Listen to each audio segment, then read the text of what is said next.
Thank you very much, everybody. Thank you very much, please. Major General Matz, I want to thank you and everyone at the American Battle Monuments Commission for doing just an absolutely fantastic job. Exactly 100 years ago today, on November 11th, 1918, World War I came to an end. Thank God. It was a brutal war. Millions of American, French, and Allied troops had fought with extraordinary skill and valor in one of the bloodiest conflicts in human history. We are gathered together at this hallowed resting place to pay tribute to the brave Americans who gave their last breath in that mighty struggle. Earlier, Melania and I were deeply honored to be the guests of President Macron and Bridget at the centennial commemoration of Armistice Day. It was very beautiful, so well done. To all of the French military leaders and dignitaries in attendance with us now, thank you for joining us as we honor the American and French service members who shed their blood together in a horrible, horrible war, but a war known as the Great War. We are also joined by many distinguished American military leaders. Thank you to the Chairman of the Joint Chiefs of Staff, General Joseph Dunford. Thank you, Joe. Thank you. Army Chief of Staff, General Mark Milley. Thank you, Mark. Supreme Allied Commander, Europe, General Curtis Scarparotti. General, thank you. And Air Force Commander, Europe, General Todd Walters. Thank you. Thank you, General. Thank you as well to the members of Congress who have joined us: Ralph Abraham, Anthony Brown, John Carter, Paul Cook, Henry Cuellar, Richard Hudson, Bill Huizenga, Dutch Ruppersberger, John Rutherford, and Steve Stivers. Thank you all very much for being with us. Thank you very much. I know you wanted to be here very badly. We appreciate it. In the United States, Armistice Day is now enshrined as Veterans Day. We have a number of amazing veterans with us today, including 6 veterans of World War II. James Blaine. James, where's James?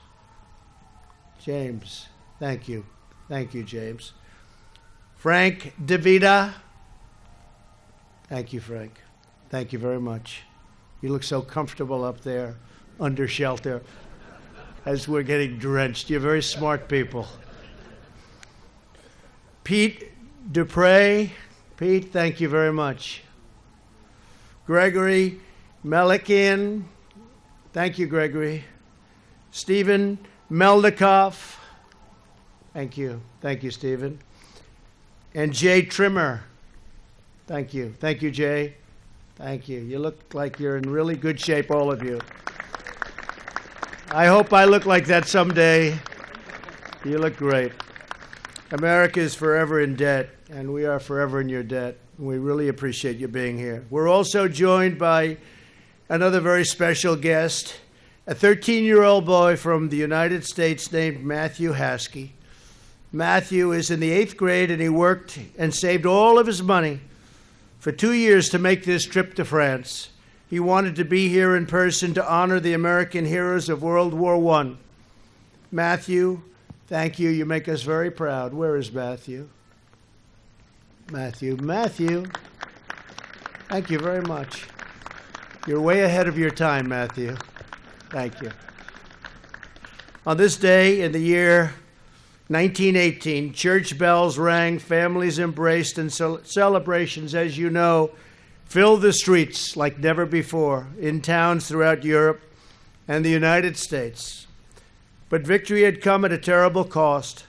Among the Allied forces, more than 1 million French soldiers and 116,000 American service members had been killed by the war's end.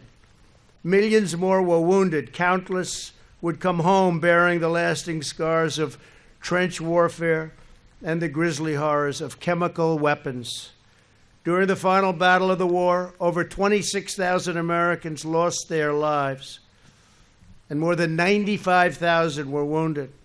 It was the single deadliest battle in United States history. Think of that. 26,000 Americans lost their lives in a battle. Here on the revered grounds of Suresnes American Cemetery lie more than 1,500 U.S. service members who made the ultimate sacrifice in the First World War. Among those buried here are legendary Marines who fought in the Battle of Belleau Wood.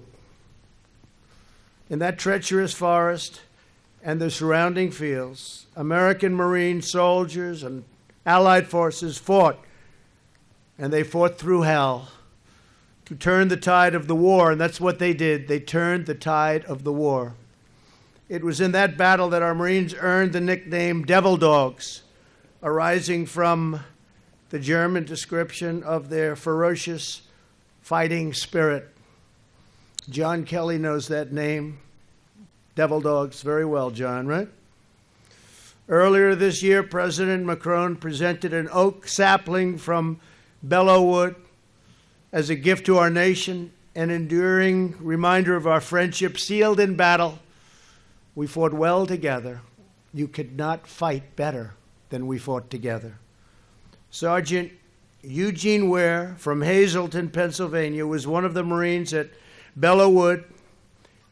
Eugene raced straight into a barrage of enemy fire like no one has ever seen before, to bandage his friend's wounds and carry him back to safety. Months later, Eugene was mortally wounded. He passed away one day after Christmas. His mother would come right here to mourn by the grave of her precious son. She loved him so much. She was one of the thousands of American moms and dads whose beloved children found their final resting place on the hillside of Suresnes. Each of these marble crosses and stars of David marks the life of an American warrior.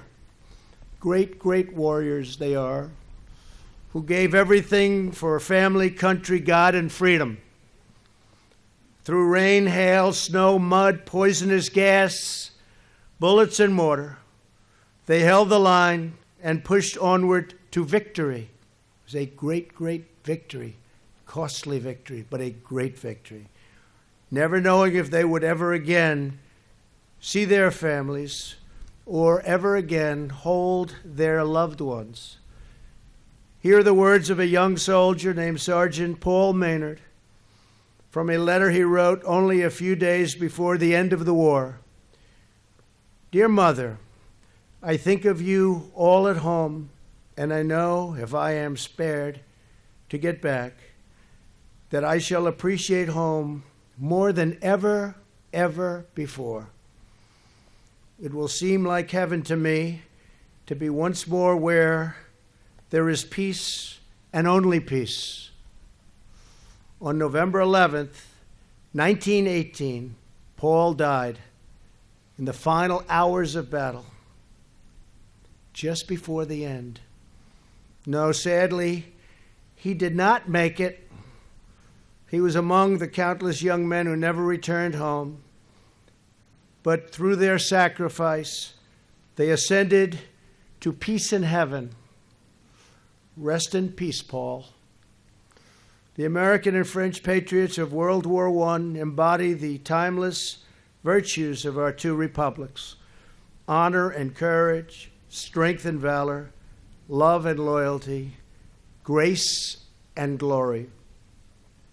It is our duty to preserve the civilization they defended and to protect the peace they so nobly gave their lives to secure 1 century ago.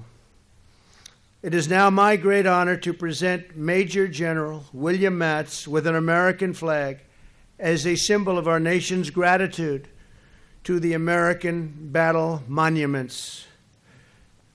The Commission has done such an incredible job, and General, we very much appreciate it. Today we renew our sacred obligation to memorialize our fallen heroes on the soil where they rest for all of eternity. Thank you very much. And General, this is a great honor. Thank you very much. Thank you.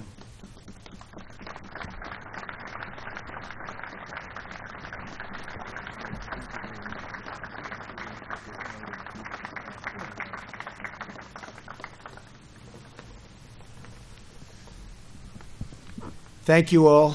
God bless you. This has been a wonderful 2 days we spent in France, and this is certainly the highlight of the trip. Thank you very much. Appreciate it.